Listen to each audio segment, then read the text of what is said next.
Il y a la pression migratoire, qu'elle se nomme réfugié ou immigrant régulier, demandeur d'asile, plusieurs termes pour une pression plus large, on la ressent partout dans le monde occidental, d'une manière ou de l'autre.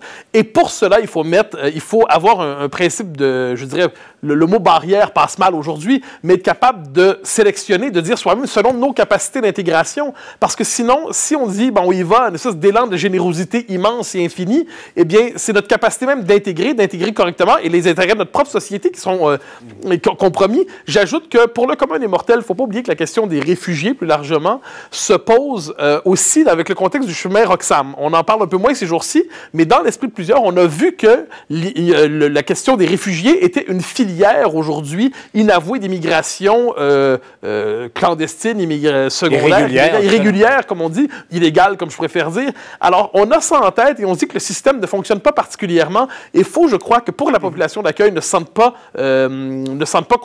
qu'on lui fait un mauvais coup. Eh bien, il faut notamment régler des questions comme Roxham pour ensuite être capable d'être généreux à la hauteur de nos intentions. Mais si on sent que le système est troué de partout, on a de bonnes raisons d'avoir des réserves, d'avoir des seuils plutôt bas. N'oublions jamais que le Québec n'a pas une capacité d'intégration infinie.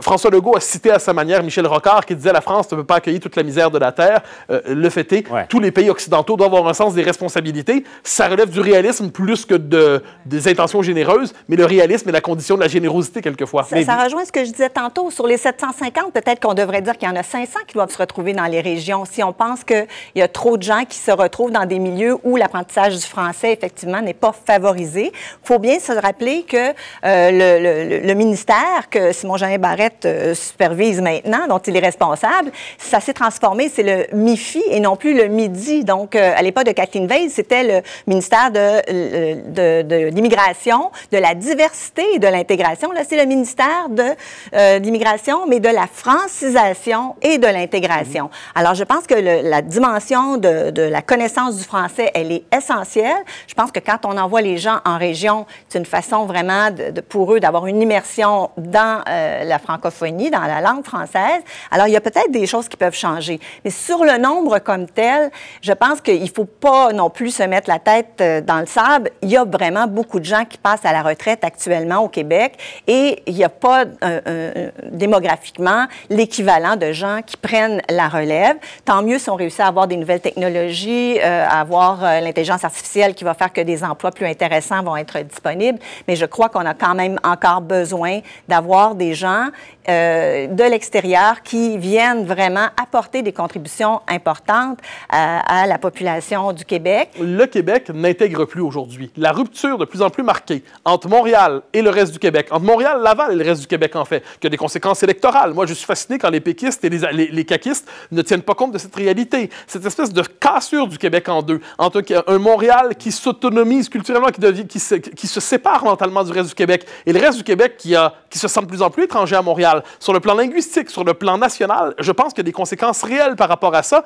J'appelle ça une forme de réalisme en matière d'immigration, moi. C'est-à-dire qu'on accueille, oui, selon nos besoins, mais nos besoins ne sont pas strictement économiques, et les besoins économiques ne sont pas strictement ceux du patronat. Puis je le redis, le jour où on aura un Québec cassé en deux, comme on a de plus en plus sur le plan politique, culturel, identitaire et symbolique, ça se peut qu'on se dise qu'on a peut-être mal géré nos politiques d'immigration. Donc, de ce point de vue, moi, j'ai des attentes très élevées envers les péquistes et les caquistes pour qu'ils soient conscients, justement, de cette réalité, qu'ils ne voient pas simplement le monde à travers la lunette des chambres de commerce et qu'ils lisent, dis-je pour le redire, le livre de Jacques Coul, disparaître, ils apprendraient peut-être, ils verraient le monde autrement. Non, mais sur le terrain, on le voit, dans les écoles, on manque de professeurs. C'est pas seulement des emplois chez McDo, là. Il y a des emplois intéressants qui peuvent être occupés par des gens qui choisissent d'adopter le Québec. Et je crois qu'on a vraiment. Mais personne ne parle de moratoire. On parle d'une baisse. On parle. Oui, mais c'est.